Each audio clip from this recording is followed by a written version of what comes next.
Bienvenue sur Mandarin TV, la seule chaîne de télévision franco-asiatique de France. Actualité, débat, interviews, reportages, tout est sur la chaîne YouTube de Mandarin TV. Pour vous abonner, c'est simple, tapez Mandarin TV YouTube et cliquez sur s'abonner. Vous pouvez aussi cliquer sur la clochette à droite pour être informé des nouvelles émissions. Suivez-nous.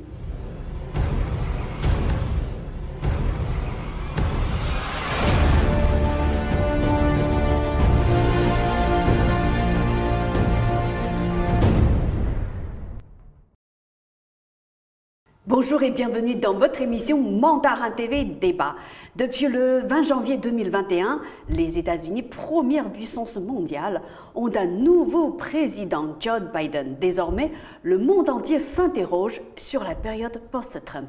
Alors, on se pose des questions. Quel changement majeur le nouveau président américain peut-il apporter aux États-Unis? En quoi Joe Biden est-il différent de son prédécesseur en tant qu'homme, mais aussi en tant que président? Comment vont évoluer les relations entre les États-Unis et l'Europe? Comment vont évoluer les relations entre les États-Unis, la France et la Chine? Pour en parler, je suis avec Jacques Cheminade, fondateur du parti Solidarité et Progrès. Jacques Cheminade, bonjour. Bonjour, Michel. Merci d'être avec nous. Alors, à votre avis, quel changement majeur Joe Biden pourra-t-il apporter aux États-Unis? Alors, je ne pense pas qu'il y ait de changement majeur. Alors, Joe Biden, ce qu'il a dit, unité, réconciliation, oui. avec un ton modéré, dans une cérémonie bien organisée dans cette période de Covid. Oui. Et l'apparence, c'est un salaire minimum à 15 € pour tout le monde. On donne plus d'argent, je crois que c'est 2000 €. Trump a donné 600, Trump a voulu donner 900. Enfin, toutes ces choses qui ne touchent pas aux vraies questions. Aussi, il rentre dans l'Organisation mondiale de la santé, il retourne dans l'Organisation mondiale de la santé, il retourne dans l'accord de Paris. Tout ça semble être un changement. Mais quelle base, quel fondement il y a à cela? Est-ce qu'il a une politique économique, une politique financière de fond qui permettent un développement agricole, un développement industriel et les moyens de donner à chaque Américain un pouvoir d'achat, un niveau de vie décent et qui correspondent à la nécessité pour tout un pays de s'unir? Quelle politique étrangère aura-t-il?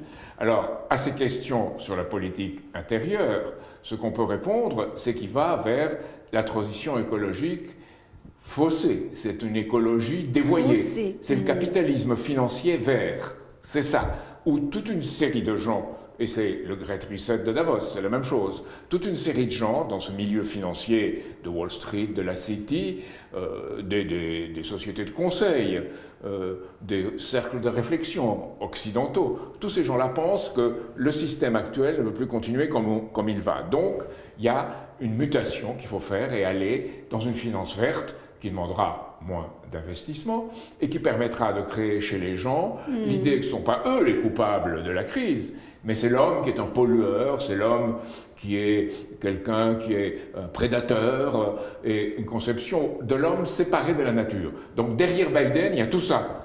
Et c'est le grand danger de cette administration Biden aujourd'hui. Et pourtant, il me semble que Joe Biden a voulu apporter beaucoup de changements sur le plan économique parce que pendant la période de Covid, surtout l'année dernière, les États-Unis, comme les autres pays, ont subi de plein fouet les conséquences négatives de cette épidémie. Et là, Joe Biden, il a annoncé un plan de relance de 1900 milliards. C'est ça, voilà, et ça veut dire qu'il veut vraiment réformer le système Oui, l'Europe aussi a un plan de relance, la France aussi a un plan de relance, mais ça touche en rien à ce qui est fondamental dans le système. C'est un système financier préétabli dans lequel, qu'est-ce qui dirige la big tech et la fintech? C'est-à-dire tout ce pourquoi la Chine a tapé sur les doigts de Jack Ma, mais qui est fait au niveau occidental à un niveau beaucoup plus élevé. Qu'est-ce qu'on veut faire? On veut contrôler le crédit à la consommation et les paiements. Et à travers ça, créer tout un système dans lequel on asservit les gens par la dette, par l'endettement. Et ça, c'est tout un système qui, dans les pays occidentaux, existe depuis longtemps. Mais le Great Reset de Davos, c'est de passer à ce capitalisme financier vert, en peignant en vert toute une politique qui a été une politique, disons, antisocial et anti-développement. Alors on vous dira, oui, mais il y a du développement. Non, depuis 10 ans en Europe, par exemple, il y a une hausse du produit intérieur brut, d'ailleurs très faible, mais en réalité, ce qui est physique, ce qui est la production réelle, l'industrie, l'agriculture, ce qui permet un avenir à la société, lui ne s'est pas développé. Peut-être que pour Joe Biden, les priorités pour l'instant, du moins dans les premiers jours de son arrivée au pouvoir, c'est surtout de s'attaquer à l'épidémie et aussi remettre le pays sur les rails sur le plan économique. La finance suivra. Oui, il a prévu d'ailleurs, je crois, 400 milliards pour l'épidémie. Et il a dit tout le monde doit mettre des masques dans l'administration. C'est ça. Il a raison sur ça. Il faut dire les choses comme elles sont, il a raison. Mais derrière, qu'est-ce qui permet de créer une économie dans laquelle l'agriculture marche? Les agriculteurs américains sont en crise. Et où le Covid s'est développé aux États-Unis? Quels ont été les fameux clusters de Covid? C'est dans les entreprises de traitement de la viande. C'est dans les centres d'abattage et dans les centres de traitement de la viande, l'industrie agroalimentaire. Pourquoi là-bas? Parce que les gens étaient sous-payés, ils étaient les uns sur les autres, et là s'est développé le Covid. Est-ce que Biden va faire quelque chose pour rétablir une agriculture dans laquelle il y a un principe de croissance, de développement, ou est-ce qu'il va laisser les choses comme elles sont? Premier défi. Et deuxième défi, est-ce qu'il va recréer cette société industrielle qui était celle de toute l'histoire des États-Unis en sortant du modèle financier de Wall Street, sur lequel Trump d'ailleurs prétendait parfois à l'affronter. Mais en réalité, regardez la bourse pendant sa présidence, elle n'a pas cessé d'augmenter parce qu'il a été extrêmement complaisant avec ce milieu de Wall Street. Donc Biden, ça continue, la bourse continue à augmenter. Donc tout est pour le mieux dans le meilleur des mondes? Non, on est en train de creuser sa propre tombe aux États-Unis, dans ce système financier.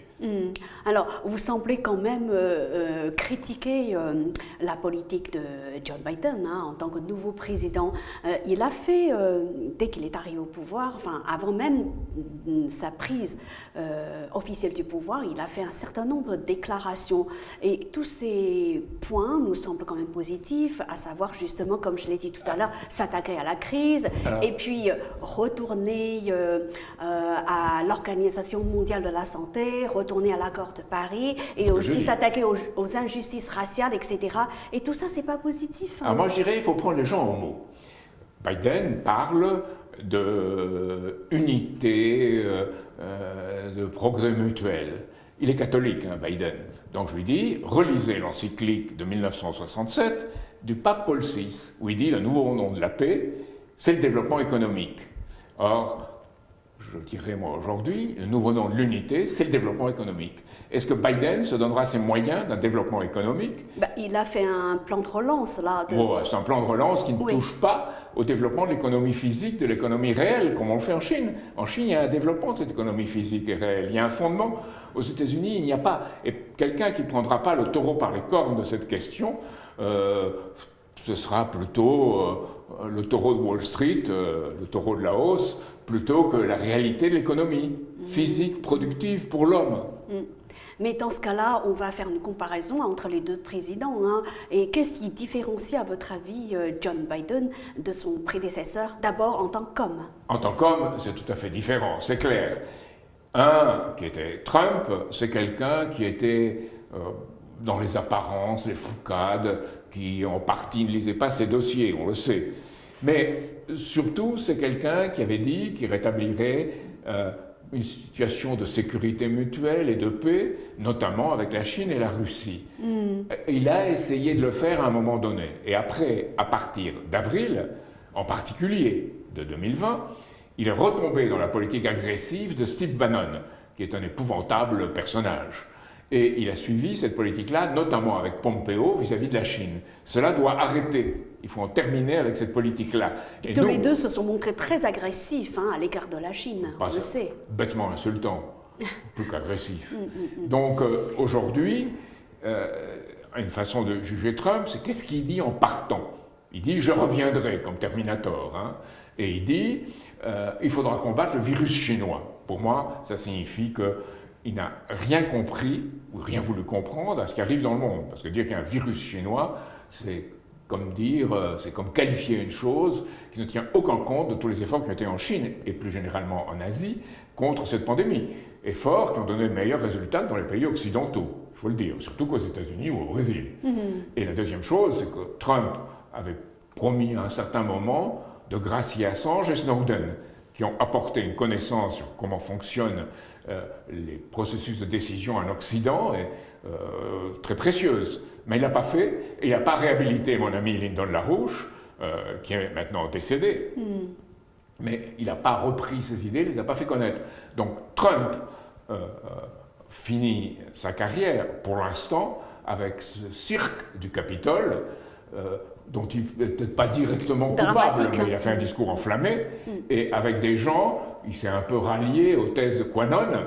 Alors, on parle aujourd'hui d'apophénie, c'est-à-dire que Quanon, c'est ce type de provocateur qu'on trouve aussi à l'extrême gauche, d'ailleurs, aux États-Unis. Les milieux financiers, les milieux politiques existants encouragent ce genre de choses pour que les gens soient dans la confusion. Donc il y a une opposition, il y a des victimes de la politique pratiquée par ce capitalisme financier, et on crée la situation dans laquelle on fera des liaisons entre les choses qui n'en ont pas, d'où il se crée toute une ambiance conspirationniste dans les réseaux sociaux. Donc les médias officiels mentent ou cachent une partie de la vérité, et les réseaux sociaux parlent dans le conspirationnisme, et c'est la grande confusion. Voilà les États-Unis qui font dire à certains que les États-Unis sont en train de devenir, si ça continuait, une république bananière. Mais pour l'instant, on n'a pas encore vu Joe Biden à l'œuvre. Peut-être qu'il va se révéler très différent de Trump. Nous déjà, disons, en tant qu'homme, ils sont différents. Oui. Je vous l'ai dit, nous faisons toujours le pari que l'homme peut être meilleur. Donc nous disons, s'il relie l'encyclique étant catholique, Populorum Progressio, qui dit « Nous voulons la paix, c'est le développement économique », qu'il le fasse et qu'il crée les conditions d'un développement économique à l'échelle intérieure et à l'échelle internationale. À l'échelle intérieure, ce n'est pas le cas, à l'intérieur des États-Unis. C'est pourquoi une partie de la classe ouvrière blanche, entre guillemets, a voté, une partie des hispaniques d'ailleurs, ont voté pour Trump, égaré. Et une autre partie, je dirais, de l'électorat noir et une autre partie de la classe ouvrière et des classes éduquées ont voté pour Biden et Kamala Harris, eux aussi égarés. Donc il n'y a rien qui ressemble aux États-Unis à une politique de développement. Alors vous me direz, c'est par-delà la personnalité de Biden. Alors Biden est connu pour être quelqu'un de faible. Vous savez que Trump l'appelait l'endormi, ce qui ne se fait pas, bien sûr, mais que Biden a disons, des faiblesses dans les réactions, dans la façon dont il s'exprime, parce qu'il a été victime, ou il a dû subir des opérations graves du cerveau, notamment. Donc, et pourtant, tout le monde il est sorti vainqueur de l'élection présidentielle. C'est quand même un homme fort, en quelque sorte. En restant dans son basement, comme on dit là-bas, dans son sous-sol, avec son masque, et les gens pensaient que c'était peut-être plus raisonnable d'avoir cet homme-là, surtout aidé par des irrégularités dans l'élection. C'est mieux d'avoir cet homme-là plutôt que Trump. Mais Kamala Harris, qui est la vice-présidente, et que le Figaro lui-même, le Figaro en France, dit que pourrait devenir la présidente compte tenu des faiblesses de Trump, elle est quelqu'un qui est le style californien, c'est-à-dire qu'elle est la candidate des GAFAM, la candidate de tout ce que est fait pour une mise en état, une surveillance de masse de l'opinion. Elle est elle-même un procureur sévère dans l'État de Californie, avec ses airs soi-disant aimables.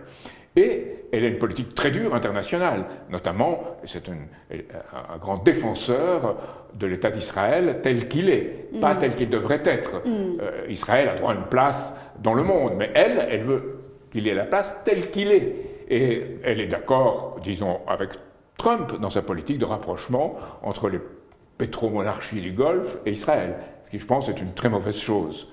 Parce qu'il y a un ferment démocratique en Israël, il y a un ferment démocratique qui est celui qui a été exprimé mal, mais qui a été exprimé au cours du printemps arabe, et c'est là qu'est l'avenir. Vous semblez dire que, en tant qu'homme, ils sont très différents, mais en tant que président, ils se ressemblent plus ou moins. Non, ils ne se ressemblent pas plus ou moins. Biden est une étape ultérieure et c'est un retour à la normale. Il y a une scène vraiment absolument extraordinaire où on voit George Bush, Barack Obama et Bill Clinton, William Clinton, ensemble, dire enfin, il arrive, enfin voilà Joe Biden, on lui souhaite tout le bonheur qu'on voudrait. D'ailleurs, dit Barack Obama, qui a toujours été un peu machiste, il a une vice-présidente très jolie et très compétente. Donc ces gens-là sont réunis pour dire tout va bien. mais c'est la politique d'empire américain, je dirais, qui n'est pas un impérialisme propre à l'histoire des États-Unis. C'est un impérialisme induit par un courant qui est celui de Wall Street, qui est celui des cercles de réflexion, des think tanks américains, qui est de matrice britannique. C'est pour ça que nous avons dit, c'est anglo-américain. Et c'est consacré, et en Chine on le sait très bien, par les Five Eyes, par les agences de renseignement réunies dans le monde, qui sont celles des pays anglo-saxons, les 5 pays anglo-saxons. Et où la France, malheureusement, disons, a été contrainte ou pas, mais en tout cas, c'est à peu près rallié et devient ce que s'appelle les Américains un junior partner. Ça veut dire que John Biden, il sera parfaitement dans la lignée que Barack Obama, voilà, en tant que président. Il a pris plein de gens dans l'administration de Barack Obama. Ouais, ouais. Et Anthony Blinken, qu'il a pris comme secrétaire d'État pour les affaires étrangères, a dit que avec des nuances, il poursuivrait la même politique vis-à-vis de la Chine que celle de Pompeo. Certes, il n'aura pas sa grossièreté. Vous savez, Pompeo, c'est très classique. Je ne sais pas si en Chine on le sait, ou en France on le sait, je crois que ni en France ni en Chine on ne le sait pas. Pompeo venait de West Point, où il était l'ami d'Esper. Ils étaient tout le temps ensemble, qui a dirigé la défense américaine. Et tous ces gens-là vivent dans leur rêve qui vont succéder à l'Empire britannique avec un modèle américain déguisé sous l'idée de responsabilité de protéger. Donc responsabilité de protéger, pas la démocratie, leurs intérêts financiers en place. Alors, est-ce la grande puissance américaine? Je crois que c'est votre question suivante. Alors, dans ce cas-là, comment vont évoluer, à votre avis, les relations entre les États-Unis et l'Union européenne? Alors, on verra bien, mais je ne suis pas optimiste. D'abord, il y a toutes ces propos sur Anthony Blinken, l'ami de la France, il parle français, il a vécu à Paris, etc. Bien, regardons les choses comme elles sont. La Russie. Il est nécessaire que l'Europe joue un rôle de pont entre les États-Unis et la Russie et soit capable d'offrir à la Russie, comme le voulait Poutine au début de sa présidence d'ailleurs, un lien avec un développement de l'économie mondiale et européenne. Or, Nancy Pelosi et Hillary Clinton ont fait des déclarations consternantes, disant que c'est la Russie qui est partout, c'est vrai que la Russie a permis à Trump d'être élu, et maintenant ils sont intervenus partout. C'est du délire. Et ces gens sont très proches de Biden et ont permis son élection. Donc il y aura quelque chose, à mon avis, fondamental, qui permettra de nous faire un jugement, c'est le pipeline Nord Stream 2. C'est-à-dire le gaz russe amené en Europe. Trump était très partisan d'arrêter ça. Macron était lui-même dans le doute, il faut être honnête. Et Angela Merkel le défend, et en plus, ce pipeline passe par l'île qui est dans la circonscription, Angela Merkel a été élue. Donc il y a en Allemagne une poussée pour que ça se fasse. Que fera Biden par rapport à ça? C'est à voir, et ça nous permettra de juger. En plus, Biden veut une conférence, disons, on laisse entendre qu'il voudrait une conférence des démocraties, pour mieux s'unir entre l'Europe, les démocraties européennes et les États-Unis. Si c'est fait contre la Russie et contre la Chine, c'est un désastre, parce qu'on ne peut pas procéder de cette façon dans la situation internationale actuelle. Et nous, ce que nous voudrions plutôt, c'est une conférence dans laquelle les principaux pays du monde se réunissent. Poutine a proposé les membres du Conseil de sécurité, pourquoi pas, mais il faudrait que d'autres pays importants, comme l'Inde, y soient associés, ou même le Brésil y soient associés, surtout l'Inde, et que pour faire la base d'un système financier et monétaire qui aille de nouveau dans le sens de l'économie réelle et qui crée les conditions sanitaires et alimentaires dans lesquelles une nouvelle pandémie ne s'étendra pas comme celle-ci, parce que le problème de cette pandémie, c'est pas qu'elle se soit produite, il y en a eu plusieurs déjà dans l'histoire, mais qu'elle soit étendue comme elle s'est étendue, faute de système de défense un peu partout, sauf dans une région du monde, l'Asie, où on a réussi à avoir un système de défense excellent au Vietnam, très bon en Chine, et même à Taïwan. Donc on a eu un système de valeurs, je dirais, confucéennes, qui a permis en Asie de faire face. Nous n'avons pas eu vraiment des valeurs qu'on pourrait appeler judéo-chrétiennes ou républicaines.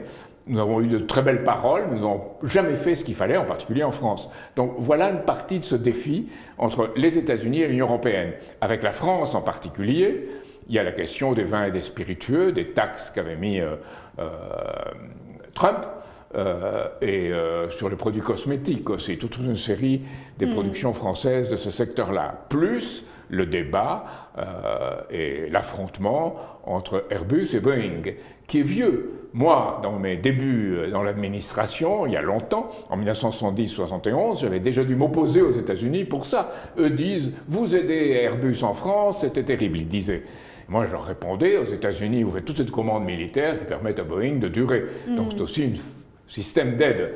Donc mettons les choses cartes sur table et voyons comment on peut organiser des avions pour tout le monde. Les Américains disaient non, on veut garder la prépondérance. Et c'est très important à comprendre de ce point de vue-là que c'est associé, et Silicon Valley, les GAFAM sont aussi associés, à ce qu'on appelle là-bas le lobby militaro-industriel, avait dit Eisenhower en 1961. Aujourd'hui, ça a muté en militaro-financier. Et c'est ces gens-là qui, du point de vue du pouvoir qu'ils exercent, voudraient qu'il y ait une union pour favoriser cette transition soi-disant écologique. Ça n'a rien à voir avec l'écologie. Contre le climat, ça n'a rien à voir avec le climat. Ça a à voir de prétexte pour permettre d'organiser une transition du capital financier qui continue à exercer sur pouvoir et qui n'apportera pas au monde les moyens de son développement. Quand ils disent, par exemple, il ne faut plus d'énergie fossile, je suis d'accord, à un certain moment dans l'histoire, le nucléaire, les énergies de l'avenir devront être utilisées. D'abord, pas aujourd'hui. La Chine a besoin de charbon. D'ailleurs, elle a fait de nouvelles mines de charbon qui sont, tout en fermant les anciennes qui étaient écologiquement catastrophiques, elle a une nouvelle dans de bonnes conditions écologiques. Les pays du tiers-monde ont besoin de charbon. Si vous regardez les sources d'énergie dans le monde, c'est les fossiles qui sont en tête. Donc probablement, il faudra les réduire, mais progressivement, pas brutalement comme ça, pour faire une transition au capital financier. Et d'autre part, le nucléaire. Quelle politique nucléaire fera-t-on? Fera-t-on une politique nucléaire qui permet réellement de traiter tous les problèmes, certainement du changement climatique, car il y a un changement climatique. Alors on peut discuter s'il est dû à l'homme, plus ou moins, s'il est dû à d'autres conceptions dans l'univers, dans la galaxie, dans le système solaire, partout. Donc il y a une discussion claire et nette à avoir sur ces questions-là, et pas à avoir disons, des experts occidentaux généreusement financés pour dire des choses qui conviennent à ce capital financier et à cette soi-disant transition écologique qui n'en est pas une. Alors, comment vont évoluer, à votre avis, les relations entre les États-Unis, la France et la Chine? Alors, ça dépend du courage qu'auront les gens en France et en Europe. Pour l'instant, ils n'en ont pas beaucoup. Mais je pense que la France a un rôle essentiel à jouer, parce que la France est appréciée par le peuple chinois, en particulier. Souvent, elle ne le comprend pas. J'ai des anecdotes sur le président Chirac vis-à-vis de Jiang Zemin à l'époque, qui sont très tristes pour le président Chirac, qui n'avait pas un sens de vers quoi il était en Chine, vers quand même un pays qui est un des pays les plus grands du monde. Et je disais tout à l'heure que l'espérance de vie en Chine est actuellement de 77 ans et 3 mois, qu'aux États-Unis, elle est moins. Nous, en France, nous sommes à peu près 82 ans, moyenne homme-femme. Hein. Nous sommes au-delà. Et pour ça, ça devrait nous donner des responsabilités pour faire ce qu'on a à faire. Et en plus, si vous prenez le produit national brut, et j'ai les chiffres ici, de la Banque mondiale, juillet 2020, le produit national brut à parité de pouvoir d'achat. C'est-à-dire comment, par rapport à un panier de produits, comment on peut se les payer. Oui. En Chine, c'est 23 301 milliards de dollars. Aux États-Unis, c'est 19 391. Ouais. Donc, Chine est passée, la Chine est passée devant les États-Unis. Oui, c'est ça. Où sont puissants les États-Unis? C'est là que c'est très dangereux. C'est là qu'on vient au cœur du débat. 740 milliards pour le militaire. Le budget voté par l'accord des républicains, des démocrates, de Trump, de Biden, de tout le monde. C'est vrai, il y a un accord. Alors que la Chine dépense combien? Officiellement, 178 milliards. Donc plusieurs fois moins. 4 fois moins, au moins. Mais on dit, ah oui, mais la Chine triche, en fait, il y a des dépenses qui sont militaires par nature. Les États-Unis aussi, tout le monde triche dans ce domaine-là. Donc, en fait, les États-Unis dépensent 4 fois plus avec DARPA, ce qui est l'agence d'innovation du ministère de la Défense, qui joue un rôle clé dans le financement de toutes ces technologies nouvelles, et en particulier des GAFA, Google, Apple, Microsoft, Facebook, ou Nvidia maintenant, toutes ces entreprises de Silicon Valley qui sont parties de ce problème, de ce complexe militaro-industriel. Donc c'est là qu'est la réalité de ce que sont les États-Unis aujourd'hui. En sortiront-ils ou pas? C'est le grand défi pour Joe Biden. Et je crois que pour l'instant, il n'en prend pas le chemin. Et les relations entre les États-Unis et la Chine vont rester moins tendues peut-être qu'à l'époque de Trump, non? Les Chinois, qui sont des gens modestes et intelligents, ont de belles paroles vis-à-vis de Biden. Moi, à leur place, je ferais pareil. Mais je ne crois pas qu'ils aient beaucoup d'espérance que ça se passe mieux. Pourquoi? Parce que les relations, notamment, les réactions, notamment de Anthony Blinken, le futur ministre des Affaires étrangères du département d'État américain, vont dans le sens d'une politique toujours de tension contrôlée. Les hypocrites disent que la Chine est en même temps un partenaire, en même temps un rival, et en même temps quelque chose avec qui on peut traiter à condition qu'il se comporte bien. Alors qu'est-ce qui effraie tous ces gens-là? Qu'est-ce qui leur fait peur? C'est le développement technologique de la Chine, et c'est ça qu'ils ne veulent pas. Il faut que la Chine reste une puissance dépendante. Et je crois que l'engagement chinois par rapport aux États-Unis et par rapport à l'Europe, de développer ces technologies les plus avancées, avec la locomotive qui est les portes de l'avant, qui est l'espace, et qui est aussi tout le secteur de l'information et de la communication, mais lié à l'espace, et lié aussi, en Europe, et en particulier en France, on disait ils ne feront jamais des trains à grande vitesse. Maintenant, la Chine a plus de 30 000 km de trains à grande vitesse, elle développe très vite, et se prépare même à faire des trains à encore plus grande vitesse. Nous, en France, on n'a pas réussi à développer cette capacité qu'on avait. Et on ne sait pas jouer nos atouts. Nos atouts, c'est quoi en France? C'est le nucléaire, c'est les transports à grande vitesse, et c'est toute la politique que nous avions, que nous connaissions, vis-à-vis de l'Afrique. Il fallait sortir de la France-Afrique et faire une politique de développement de l'Afrique, qui pour moi est un signe majeur de ce qu'on veut faire ou pas pour l'avenir du monde. Bien, la Chine est en train de le faire dans ces trois secteurs-là, et nous ne le faisons pas. Donc le problème n'est pas le danger de la Chine, ou le danger de l'attitude de la Chine, c'est ce que nous ne faisons pas dans les pays occidentaux. Donc il faut faire cette politique-là, et à ce moment-là, oui, on sera partenaire, et peut-être même concurrent. Certainement, nous serons concurrents, mais ça sera pour un même but. Alors qu'aujourd'hui, ce n'est pas dans les pays occidentaux pour un but de développement mutuel, intégré, inclusif, gagnant-gagnant, comme le dit le président Xi Jinping, mais c'est un but d'assurer et de perpétuer un pouvoir, et c'est là que ça ne va pas. C'est un peu comme les États-Unis d'ailleurs. Oui, je parlais du système occidental en général. Hein. La France l'est un peu moins, parce qu'en France, il y a encore des restes de services publics qui font qu'on tienne. Et c'est dans ce secteur-là qu'on a, en dehors du nucléaire, en dehors des transports à grande vitesse, en dehors de nos compétences vis-à-vis de l'Afrique, qu'on a des moyens, que l'hôpital public, la sécurité sociale, les services publics en général. Mais on les laisse partir, peu à peu, au lieu de faire une vraie politique. Le fameux Ségur de la santé du président Macron, c'est tout à fait insuffisant. On manque de 30 000 infirmiers en France, ça c'est le problème réel. On manque de personnel dans la santé publique parce qu'ils ne sont pas assez payés, pas assez rémunérés. Donc là, il y a tout un effort à faire. Et ce qu'on voit en réalité, si vous regardez les choses un peu plus dans un plus long terme, la Chine a une politique de méritocratie. C'est-à-dire que dans des conditions d'un système politique qu'on peut contester, mais qui assure la méritocratie du pays. En France, on a un système qui se prétend démocratique, mais qui assure plus du tout la méritocratie.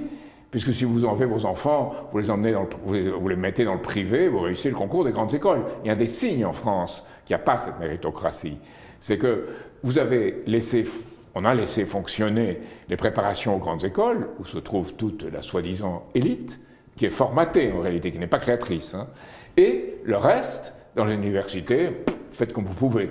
Donc on a favorisé certaines filières qu'on pourrait dire méritocratiques, mais qui ne le sont plus, car elles sont des filières de compétences pour servir un système donné qui ne sert pas le peuple et qui ne sert plus l'humanité. C'est ça le vrai problème. Alors maintenant, pour revenir aux relations tripartites entre les États-Unis, la France et la Chine, à votre avis, compte tenu du fait que la France et la Chine ont on va dire, une tradition diplomatique de qualité, hein, grâce notamment au général de Gaulle, et aussi compte tenu du fait que les États-Unis se méfient toujours de la Chine, les États-Unis vont continuer à provoquer la Chine, à mon avis. Est-ce que la France pourrait jouer un rôle pour apaiser ces relations, les Oui, bien relations sûr. entre les États-Unis et la Chine? Si oui, comment? Puisque j'ai toujours dit que la France doit être inspirateur, doit être modérateur et aussi catalyseur, la petite chose dans la réaction chimique qui fait qu'elle se produit ou pas. Donc, pour ça, la France doit être exemplaire. Mais si on n'a pas notre souveraineté monétaire, et l'euro, c'est quelque chose qui nous dépouille de notre souveraineté monétaire. Si on avait des monnaies qui soient des monnaies pas comme une monnaie commune, qui fait qu'on n'a plus la souveraineté sur la monnaie en France, mais des monnaies de référence qui nous permettent de travailler ensemble avec des parités relativement fixes sur de grands projets de développement. Aujourd'hui, on n'a pas. On a une monnaie commune, mais pas de grands projets de développement.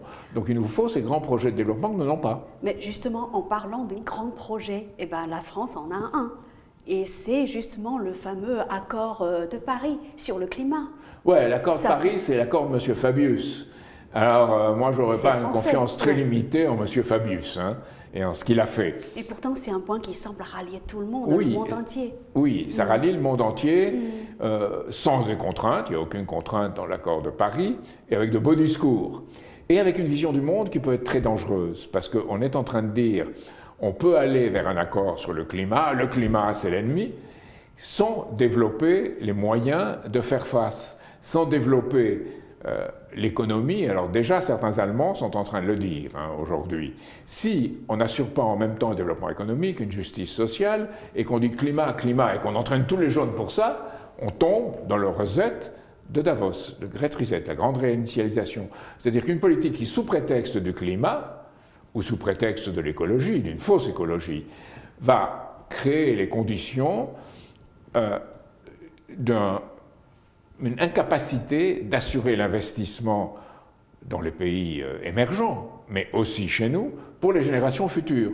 Et tout cela se déroule avec un arrière-fond de décroissance démographique. Il faut dire, ce n'est pas la grande menace de plus d'êtres humains. Dans les pays occidentaux, et aussi en Chine à cause de la question du deuxième enfant, on a un recul du nombre, pas tout de suite, mais dans les 10 ou 20 prochaines années, du nombre de gens moins de jeunes, où il y aura beaucoup de jeunes, en Afrique. Et c'est pour ça qu'il faut traiter l'Afrique comme un réservoir de jeunesse et de développement. Alors, dernière question. On sait que sous Donald Trump, l'image des États-Unis était très abîmée sur le plan international. Est-ce qu'avec le changement de président, ce pays va enfin retrouver sa place de leader dans le concert des nations? Alors, je pense qu'il ne faut pas de leader dans le concert des nations. C'est une fausse notion. Et en Chine, on accuse la Chine de vouloir devenir à la place des États-Unis. Vous savez, c'est la grande Graham Allison et toute l'histoire du remplacement d'un nouveau par un ancien qui se passe toujours très mal. Avec modération, je dois dire, le président Xi Jinping et Wang Yi, le ministre des Affaires étrangères en Chine, ont toujours dit qu'ils ne prétendaient pas à cette place de leader. Mais ils voulait que ce soit un ensemble de gens qui, avec des régimes peut-être différents, aux caractéristiques nationales différentes, participent à un développement mutuel. Et je pense que c'est ça l'avenir. C'est pas d'être le plus grand, le plus fort. La folie américaine commence quand on dit le winner takes all, ce que j'appelle la géopolitique. C'est-à-dire le gagnant essaye de rafler toute la mise ou la plus grande partie de la mise. Ça ne marche pas comme ça. Et si le monde doit continuer à assurer un développement pour les générations futures, ça doit être un développement mutuel. Et puis la logique gagnant-gagnant. La logique gagnant-gagnant, ça veut dire qu'on pense toujours, évidemment, à ce qu'on pourra être positif pour son pays, mais aussi à l'avantage d'autrui, à l'avantage de l'autre. Et le président Xi Jinping, d'ailleurs, l'a mentionné, je ne sais pas dans quelles conditions il a pu être inspiré par cela, le traité de Westphalie, qui a permis en 1648 en Europe la paix entre les nations. Ça n'a pas été suivi, ça n'a pas été fait comme il le fallait, mais ça a permis une période de paix entre les nations.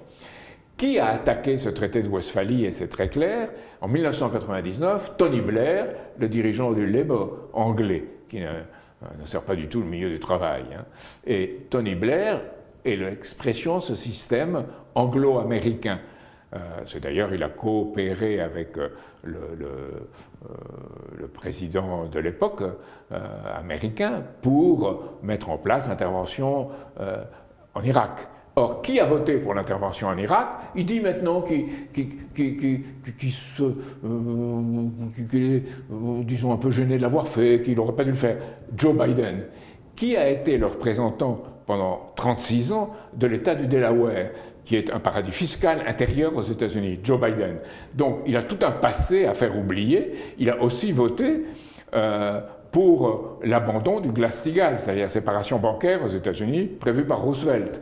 Alors, jusqu'à maintenant, il n'est pas du tout dans la ligne du Parti démocrate de Roosevelt. Donc, il a à faire ses preuves. Je ne pense pas qu'il les fera, mais je laisse toujours aux gens le bénéfice du doute. Merci d'avoir répondu à nos questions. À bientôt. À bientôt, merci.